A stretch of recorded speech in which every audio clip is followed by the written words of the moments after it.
Alright guys, welcome back to VALORANT News, into a rare emergency upload here on this channel, but it's richly deserved because things are going absolutely insane right now in the North American VALORANT scene. So many stories hitting the timeline today, but especially Riot's confirming the Guard will not be after winning Ascension in the Partnership League next season. The Guard have apparently didn't want to get in, they didn't sign the agreement, but it's raised massive questions more so on the Riot game side as to why this is being allowed to happen, how it's screwing over the players involved, where they might potentially go, whether another organization could come in instead, whether they might backtrack on their decision right after the backlash. So much to dive into on this. Very much enjoyed to your thoughts in the comments. Hit the like button if you enjoy. Subscribe if you're new as always. Before we even get there though, we've got to mention this other massive news, which is kind of flying under the radar, is that all the former XSET VALORANT members, Zekken, Cryo, Def, Aaron and Coach Psycho, have filed court orders against XSET the organization, saying they didn't pay them the 50% of Champions bundle revenue they were owed. Now, I remember I talked about this in a video sometime late last year, and I think it was Def DM'd me and said, hey, like, do you have any evidence that this is actually a real... Because I talked in a video that I thought the teams had to pay 50% of all the revenues that was given out to them from, so the Champions bundle for 2022 was sold, Riot takes half the money, the other half of the money gets distributed to the teams, and I thought that then 50% of that money had to go to the players. I mentioned that in a video, and I tried to find for Def, like, the source that I'd got that from, but I couldn't really find anything, so I was like, I think this is true. So I replied to him and said, like, I think this is true, but I'm not exactly sure this is true, but, like, hopefully you guys get what you owed or something. And now, clearly, they think that there is enough evidence to take this to court because, yeah, that's what they're going to try and do. So that's definitely an interesting topic that hopefully will go their way if indeed what they're saying is true, which I imagine it probably is. And let's be honest, some of the reasons why certain organizations haven't been selected into the Partnership League, such as XSET, for example, and we'll get on to another one in a second.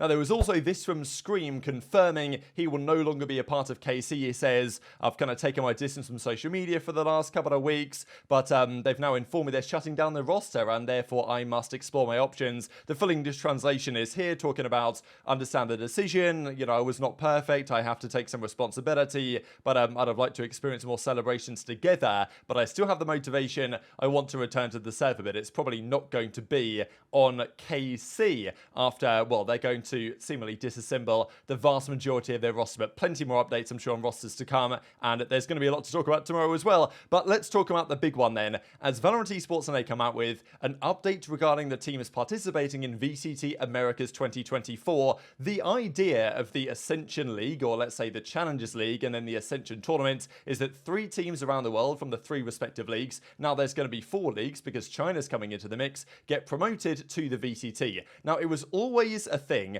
that if Riot, because at the end of the day, Riot didn't partner with G2 for a reason, Carlos, whatever, and they were relegated to Tier 2, same with FaZe, right? Now, if those organizations won Ascension, it's not guaranteed that Riot says, actually, yeah, guys, you're fine. Just because you got these cracked players, come on into the league. That's not necessarily how it was ever going to be. And, they turned down the Guards previously, and they could do so again. But that doesn't seem to be what's going on here, especially when it seems like the other leagues are going to be fine. The winners, Bleed Esports was it, and then Gentle Mates. In the EMEA side, they seem to be getting in no problem. But the Guard, after several months and rounds of communication with the Guard, and several months is interesting because they didn't really win Ascension that long ago, but the organization has failed to meet the deadline to agree to the team participation agreement. As a result, the Guard will not be competing in next year's league. So, that's crazy enough. And then it says, this is the big one to me, no team will be promoted to VCT Americas, and the league will field 10 teams for the upcoming season. There's no ifs, no buts on this one. It's not like we are contemplating what to do next. It's no, there's going to be 10 teams, no other team is going to join. This comes just, not long after the Guard said, congrats EG, can't wait to battle in 2024. And this is the disconnect going on behind the scenes at the Guard. We thought this organization was going to be in shutdown months ago. Stan Kroenke seemingly has had enough of esports, wants out of here, but they still kept a skeleton crew on to run their team, a social media guy that I imagine, he's done a great job, I imagine, the team over there, but had no clue what was happening behind the scenes, said can't wait to battle in 2024. Turns out that's not the case. And we've got to criticize the Guard, first of all, for the handling of this, the fact that none of the players even knew about this, and it was actually then talked about after the fact, as many players are coming out and saying, First of all, this doesn't make any sense. Now, they're discussing the guard, but they're mostly discussing the decision for Riot Games. And that's kind of what is actually causing most of the controversy right now. So, as Xander says, full year of teams grinding just for no team to even get promoted. And he's on M80,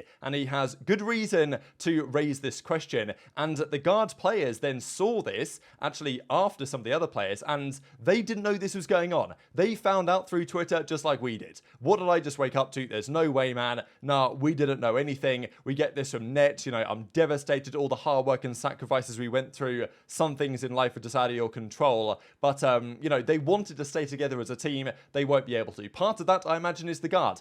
Now, you know, it's interesting, right? Because there's this team participation agreement they didn't agree to. Is that because the guard just, you know, want to shut down and get out of esports entirely? Because that has implications for their other operations in Call of Duty and Overwatch and stuff like this. Is there something in that contract terms they didn't agree to? Because if they do agree to get promoted to Ascension or through to the Partnership League via Ascension, then they've got to pay the salaries that are demanded as such, but they also get the stipend from Riot. So, like, the entire idea of playing Ascension from an organizational perspective was to win it, get into the Partnership League, and reap the benefits as a result as an organization. So the guards saying no to that sounds like they want to get out of here, as opposed to them, you know, denying the contract itself. So then it raises the question, what's going on the Riot Games side? Because the guards have won Ascension, congrats, but yet they're not going to come into the franchise league because they've said no. But the players earned the spot. These 5 guys and all the team around them earned their spot in the Partnership League for next season. So surely they should maintain that spot as a 5 until an organization willing to pick them up, and that Riot, I suppose, would agree to, can sign them and bring them into the league. That's what you might expect. That's one possibility, that the guard stays together as they are. And, you know, I don't know why they denied Optic in the first place last year, but let's say they say, you know what, Optic or G2, for example, they change their mind, right, and say, you know what, guys, yeah, sure, if you want to sign these players that earned that spot, that won the Ascension League, because what's the point of challenges? What's the point of Ascension if you can win it and still not make it into the league? It's like, well, this is literally the first year of trying to show that this whole partnership plus Ascension challenges thing actually works, and yet at the very first kind of time of asking, it's not working out for the players that have grinded the whole year. Trent, for example, probably had franchise offers last year. He decided to go to this team instead, knowing that they could win, as they did. So, look, if Optic come in, if G2 come in, if some other organization comes in and says, hey, like, we'll fund these guys, and, you know, Riot will agree to them coming in if they wanted to, then surely they could work their way around this. Even Disguised Toast says, look, if I, you know, I might be broke right now, he says, but I'll happily pay for these guys as they earned that spot to play in franchising if, you know, if we can find a way to make this work. But it's like, it's strange that the statement doesn't even consider that possibility. The statement just says, no, we've made up our mind on this, and there's only going to be 10 teams next year, despite the fact that the other leagues are going to have 11 teams, to our understanding. So then it's like, well, 11 here, 10 here, 11 there. Like, it feels a bit weird, no? Surely you want the same across the world, especially as the numbers are only going to go up over the coming years. The other argument that was made was, how about promote M80 instead? The guard won, but they didn't agree to the assessment, so what about giving the M80 guys the spot instead? Now, you know, this is interesting, because you could well argue that, well, unlucky guys on the guard, your organization said no. M80, I'm pretty sure, would say yes and sign the deal, or whatever the case might be there. Now, still, if, you know, Riot looked at the financials, didn't like M80, they could probably still say no, and that's some of the issues with this whole Ascension format, I suppose, in the first place. And let's be honest, who's more deserving of the spot? Is it the second place team, M80, and those guys, even though the organization would say yes, or is it the team that actually won the thing, were the best team, but the organization says no? I would say it's those 5 players, and I don't really see the reason why they can't just find another organization to sign them, because organizations will be willing to, you would think at least, because that's kind of the point of Ascension, to gain the benefits associated with doing exactly that. So, I mean, look, maybe there's an argument that says this year we put 2 spots in for Ascension. If there's no organization coming in, that's one potential thing that they might do. But as you guys can tell, there was so much reaction to this from so many players, including the world champions. As Com says, I pray that either another all gets the spot, or like all the guard players come along, or they get spots anyway. Like, yeah, it's an absolute disaster, to be honest, on both sides. And this is another interesting argument, that let's say you're an unsigned team like Turtle Troop, no organization behind you, you win Ascension.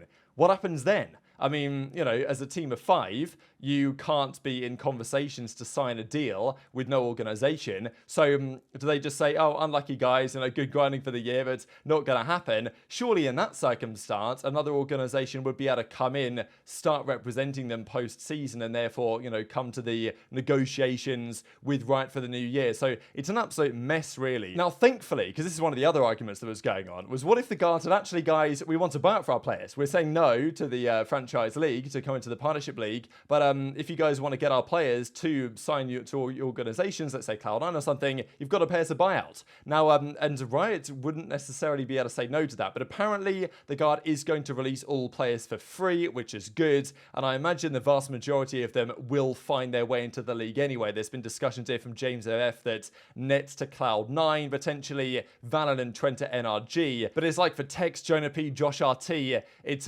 definitely not a guarantee they even get a spot. So I think these guys will, and they'll be fine anyway, but it's like, damn, this is an absolute shambles. And we've then got G2 also saying, hey, like, you know, don't count us out just yet, right? If you do want to say yes, you might be happy to sign these guys. So yeah, what a crazy day in the Valorant world, and there's, as of course there will be, way more reaction and news on this to come. So subscribe if you haven't already, because you're definitely going to want to. More stuff like this is going to be happening over the coming days. Hit the like button if you enjoyed, subscribe if you're new, take care, and I will see you next time.